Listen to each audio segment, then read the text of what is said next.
பார்த்தா கூட தெரியாது.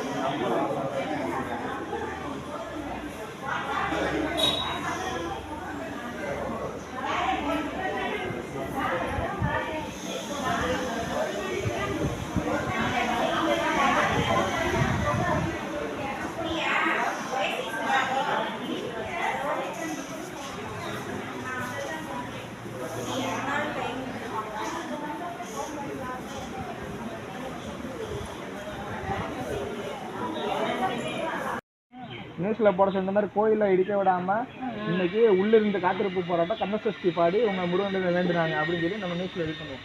பாடி விடுங்க.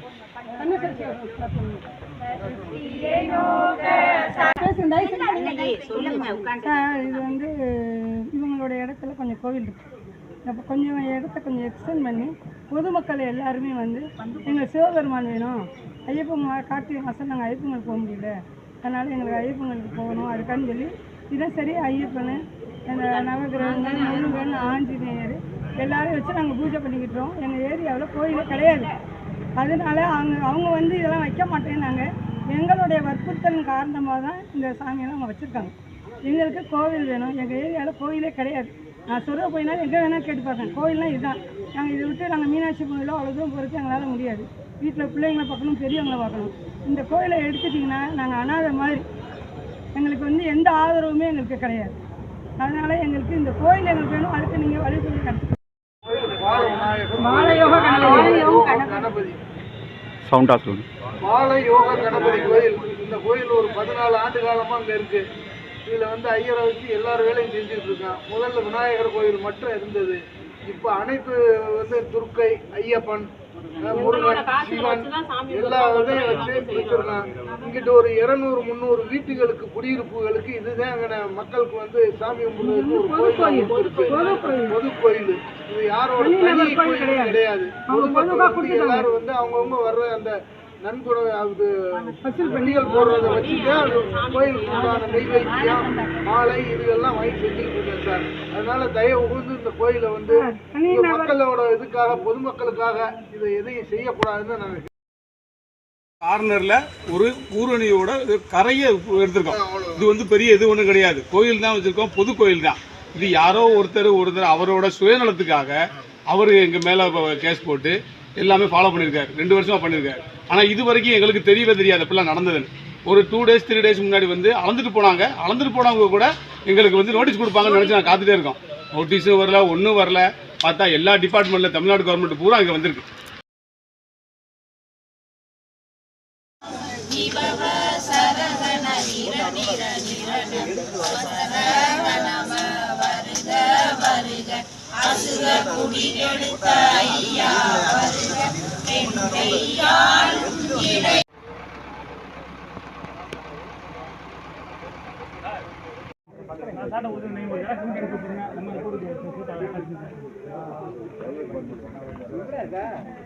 நம்பர் 15 பக்கத்துல நோட்டீஸ் போட்டீங்களா? அளக்கரம்ல இங்க பக்கத்துல தான் நடக்கிறீங்க. ரூல்ஸ் படி பக்கத்துல உள்ளவங்களுக்கு இந்த இடத்துக்கு தெற்குல உள்ளவங்களுக்கு நோட்டீஸ் போட்டிருக்கீங்களா? நோட்டீஸ் போட்டு பேசுனாதான் எங்களுக்கு நியாயம் கிடைக்கும் சார். இவ்வளவு என்கொயரி பண்ணிருக்கீங்க, இவ்வளவு விஷயங்கள் பண்ணிருக்கீங்க. ஆக்கிரமிப்பாளர் இவருந்தானு உங்களுக்கு நல்லாவே தெரியும். ஆக்கிரமிப்பாளரை கூப்பிட்டு எதனால பேச்சுவார்த்தை இல்லை, என்ன உங்களுக்கு டாக்குமெண்ட் இருக்கு, என்ன இருக்குன்னு கொண்டு வந்து பேச சொல்லிருக்கீங்க. யாரு சார் ஆக்கிரமிப்பாளர்னு சொல்லி ஒருத்தர் சொல்றீங்க?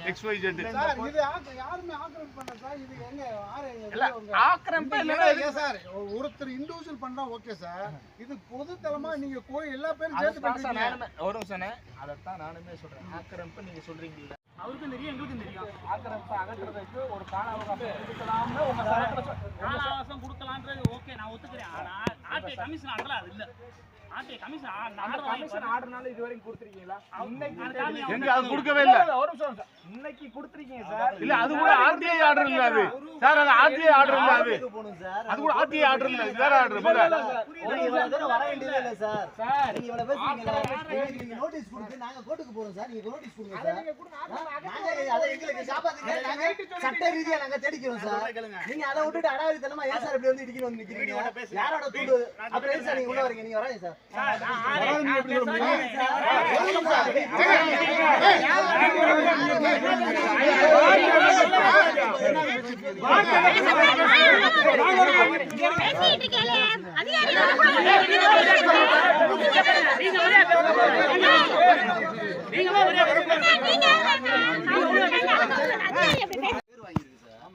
ஆமா, அது ஏன் சார் நடவடிக்கை அதுல எடுக்க மாட்டீங்க? கோயில்ல மட்டும் ஏன் சார் ஓடி வரீங்க? சார் அதுல எடுக்காம இப்ப யார் நீங்களா பாக்குறீங்க? எங்க சார் பாக்குறீங்க? சார் நேத்து வரைக்கும் நான் வந்து சார் ஒரு நிமிஷம் சார், கிளாஸ்ல படிச்சா 10 பேர் பஸ்ல எடுக்க மாட்டாங்க. இப்போ 10ஆவது எடுப்பான். அது மாதிரி குப்பையிலுக்கு சொல்றாங்க, அடுத்த நடவடிக்கை எடுத்துட்டு இருக்காங்க. சார் அது ஒழுங்கா எடுக்கலன்னா ஏன் சார் அந்த ஒரு நிமிஷம் சார், நான் எடுக்கிறதுல நான் தோணல இருக்கேன். நான் வீட்டு குப்பையை எடுத்து வாங்கினதுக்கு அப்புறம் அதுக்கப்புறம் வண்டியில வச்சுருக்கேன். யார் சார் போட்டு போறேன்? நானா போடுறேன். அதாவது ஒழுங்கா நீங்க எடுக்காத சார் நாங்க வீட்டுக்கு வரும்போது நீங்க இருக்க மாட்டீங்க, வேலைக்கு போயிருவீங்க, ஷிஃப்ட் போடுவாங்க. என்ன இந்த ஆள் நான் வந்து எல்லா வீட்டுக்கு 150 வீட்டுக்கு ஒரு ஆள்